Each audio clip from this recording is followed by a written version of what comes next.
Legal Talk Network is live at ABA Tech Show. I'm Dennis Kennedy, and I'm here with... I'm Steve Best from the Affinity Consulting Group. And I'm Debbie Foster, co-chair of Tech Show. And I'm Tom Mighell, co-chair of Tech Show. And this is Tech Show Today.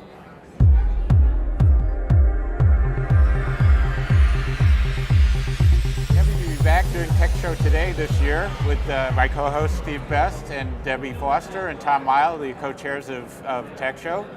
Steve, you want to start off with the question? Absolutely. So Debbie and Tom, I know that this is not your first rodeo. You've both chaired Tech Show before. And last year on the Legal Talk Network, we ended our broadcast series with both of you to talk about the future of Tech Show for 2018, back at Tech Show 2017. Tell us a little bit about what it was like to plan the show for the second time, work together, and just, I guess, your experiences over the last year. So we've had an interesting year. A lot of work goes in behind the scenes to plan Tech Show. This year was a little bit different for us from a planning board perspective because we had to change up our meeting structure a little bit. We typically meet for a couple of days at our spring meeting, which was in Alaska this year, and we didn't all get to that destination. So I think it's been really good, though. We've had some great calls, gotten on a really good cadence of calls, and gotten to know each other all really well. Our Tech Show board's amazing. We've worked really, really well together. And I would just add that what I would say is different from the last time we were chairs is I can't imagine that I could do this by myself, because having a co-chair made it so simple, so easy, so effortless, and maybe that's just because of who I had as my co-chair.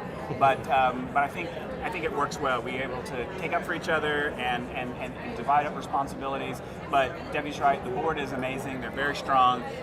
We wouldn't have a good show without the work of the board. Absolutely. It seems like legal technology is hotter this year than it's been in a long time. It was standing room only plus at the Startup Alley last night. So what do you feel are the really hot topics this year that you identified as you're putting the show together? You know, for me, watching the little bit of Startup Alley, I didn't get to stay for the whole time, but reading about the companies there and just ways that these companies are being innovative to find ways to save lawyers' time, help them do more with less, is really impressive.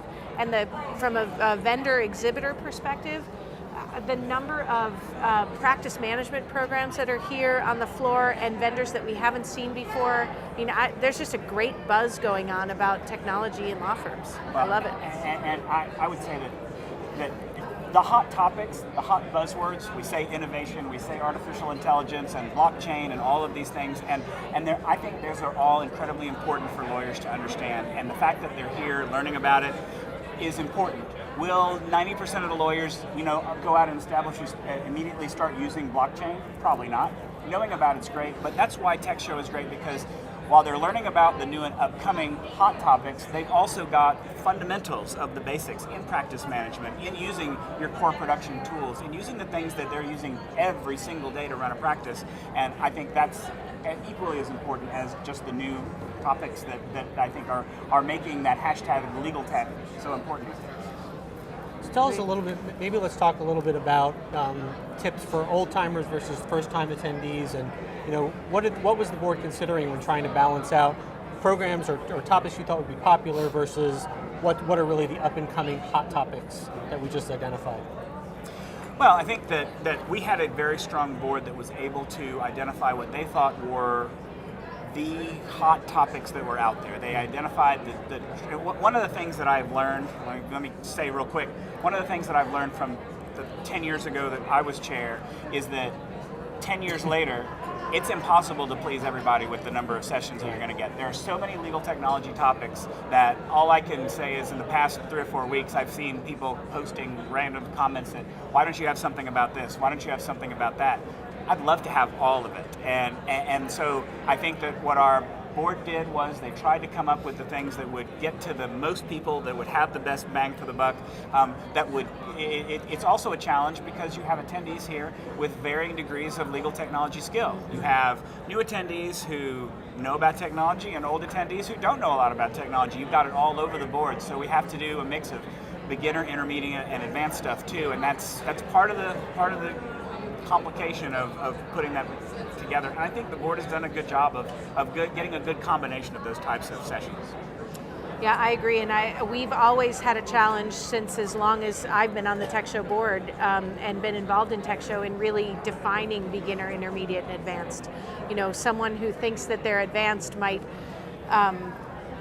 not be when it really comes right down to it, but it's hard, you know, our perception of beginner, intermediate, and advanced is different, so we really do try to have something for everyone.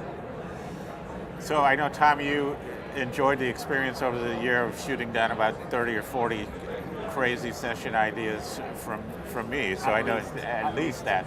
So some of the viewers obviously aren't going to be here, so there are ways to kind of participate in Tech Show without being here, to kind of follow along and see what's happening and what's interesting here. What suggestions do you have for people who actually aren't in physical attendance?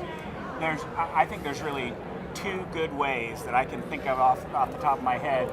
The first way is what you're doing right now, is Tech Show Today, is follow Dennis and Steve, follow all the interviews. They're going to get the hot topics coming out of Tech Show as they happen. The Legal Talk Network is also doing a series of podcasts. They're going to be interviewing speakers. They're going to be interviewing other people from the show. That's the best way to hear those are all the people who have, I think, what we think are the best topics in the conference. So make sure you go download those. The other thing is follow along on Twitter, hashtag ABA Tech Show. That's probably the most popular hashtag to use, and I'm seeing a lot of traffic already of people tweeting about the sessions and about what things are saying. So if you want to follow along individual sessions or just what's happening in the conference in general, Twitter's probably the best way to follow that. Great. So one thing that I picked up on in the schedule is there are a lot of social events. So Tech Show is not only about education, but it's also about having opportunities to meet other lawyers, meet some of the exhibitors, and socialize. I saw yoga, I saw a couple of 5K runs, one of which I think I'm going to do tomorrow. So tell us about that. How did that come up, and how did you integrate that into the plan for the show? So the social events are really important. You know, one of the things that I love to see before the show is people who were posting on Facebook and Twitter and LinkedIn about getting on an airplane to go spend some time with their friends and their colleagues and their legal tech family. And this is really a community that has been built here that we're all really honored to be a part of. And the social events are a big part of that. It's important for our attendees, especially the ones that have been coming back year after year to find ways to connect with other people. So you're right, the health and wellness things really important to us to be able to add those into the schedule. The casino night tonight is going to be a really great, fun networking event. I can't wait to see how that happens. The Taste of Tech Show dinners, just a huge hit. And I mean, I've heard stories of people who have really connected at those dinners and become very good friends and colleagues, and even referring business back and forth to each other. I mean, I think it's really, really critical that we give our attendees a place to be able to do all that. And I would make the argument that the social events, that the networking events are as important, if not more important, than the educational content. Because one of the things that we hear time and time again is that attendees meet people here who have the same problems that they have, who are trying to address issues with technology in their practice the same way that they are, and they can learn from each other. They can learn a lot better than they can from us and from the experts telling them how to do things, if they can just figure out how people in their own position are dealing with things. And the other thing that I would say is that having these types of social events, having the wellness, health and wellness, the 12-step meetings, the yoga, the meditation, I think they help demonstrate that there's more to being a lawyer than just sitting down in classes and educating. You've got to have more of a life beyond that, and I think we're trying to duplicate that here at Tech Show. Well, and that, kind of building on that, we have a 7th track this year that we called Beyond the Tech, because we do think that is so important. There's a session going on right now about lawyer well-being, and there are sessions on leadership and management and about mindfulness, because it really is about more than just technology when it comes to running a successful practice. So we're thrilled to be able to introduce some of those topics to Tech Show. Yeah, so I think it's been a big thing last year that hear a lot of people talk about. It's people, process, and technology, and so you need to get the people and the process right. And so I think one of the intriguing things to me about the tracks and the programs this year is there are a good number of programs, and I think this is a lot of your influence, Debbie, that are on process, especially.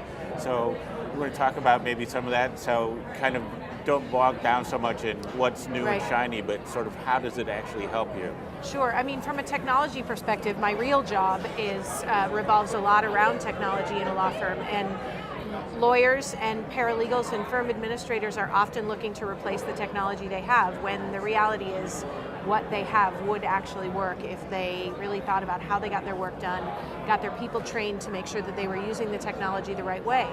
And so I think that it's important for us to not promote technology as the thing that solves all problems, because technology, new technology, really only solves a bad technology problem. New technology doesn't solve people problems, doesn't solve process problems, it doesn't solve culture problems. And so if we don't talk about all of those things together, we're never going to get to a place where someone can implement a technology product with a bad process and people who aren't willing to follow or use the program that they've purchased. So, you know, it really is about so much more than that. So I know that every year at Tech Show, that a big part of Tech Show is the Expo Hall, and the exhibitors, and the exhibitors, they pay good money to be here and to talk to us. And I know it's early in Tech Show. I mean, it just started, but have you picked up on any buzz in the Expo Hall yet, and/or are there specific types of vendors that are new to Tech Show this year that perhaps weren't here in the past? So, I mean, it is early, but the buzz is amazing in the Expo Hall. Walking around last night and even this morning, people talking about how just the vibe and the feel of the Expo Hall is really exciting. I have loved to see some, people really upping their game on what their booths look like, and how, gorgeous some of these booths are, and triple booths and double booths instead of single booths, and it looks amazing in here. I mean, I think it's been great. So in terms of new things, I think obviously we talked about Startup Alley. The Startup Alley companies who are here, I think, are all worthy of a visit to see what they have. That's really representing what's new and what's cutting edge on the field of legal technology. I would point out that, I guess, part of a shout out to my 10 years since I was chair the last time is, and I don't want to take credit on this show for that, but there were two companies that really sort of were born out of Tech Show 2008, and they're celebrating their 10th anniversary this year, and that's Clio and Rocket Matter. They're both celebrating their 10 years, and so I think those are two booths where it's going to be happening this next couple of days. We've got a lot of things going on, so those are two areas that I would pay attention to as well. And I think the other thing that I've noticed, and I haven't walked around and seen everyone, but I've seen a couple of marketing companies that are here at Tech Show, some helping a lawyer run a business, a couple of companies like that are here at Tech Show. The stand-up desk people who have like some beautiful desks over there. I don't know if y'all saw those, but they're gorgeous, those desks. I mean, I love to see vendors here like that, because it really is, technology is such an important piece of this, and we're big technology fans, but it is about so much more. And so I love that the Expo Hall is really kind of moving into those other areas as well. So if people want to see your sessions, what are the two of you speaking about, or have you exercised sheer prerogative and you're just going to take it easy? Well, I wish we could take it easy, but there were slots that we needed to fill, so I'm actually going to be leaving here shortly to speak on Outlook in the next hour, and then Debbie and I speak together on Saturday in the closing session, 60 and 60, where anything goes. And what else are you speaking of? And I have a session on change management, kind of feeding into the people process side of things, about how important it is that we're really paying attention to how well our people do at adopting change. And I can tell Tom is getting a little nervous about how close his presentation is. So do you guys want to wrap up with a couple of quick thoughts about this Tech Show? My thought is February 27th to March 2nd of next year is Tech Show 2019, and I would encourage everyone who's listening, if you're not here, I saw a tweet this morning that said, that's it, I'm registering for Tech Show next year, that with the hashtag FOMO, fear of missing out, you're missing out. So get it on your calendars so you can get signed up. Early bird registration when that starts at somewhere around the end of this year. You don't want to miss another one. And if you're not that far away from Chicago, you can register on site. Let's go. Come on down. You can still make it right now. Yeah. Absolutely. I won't add anything to that other than if you're watching this now, you're obviously in the wrong place. You need to be here at Tech Show. So if you can't be here now, we'll see you here next year. Yeah. So thank you, Tom. Thank you, Debbie. Thank you, Steve, of My pleasure. course. Thank And you this both. has been Tech Show Today.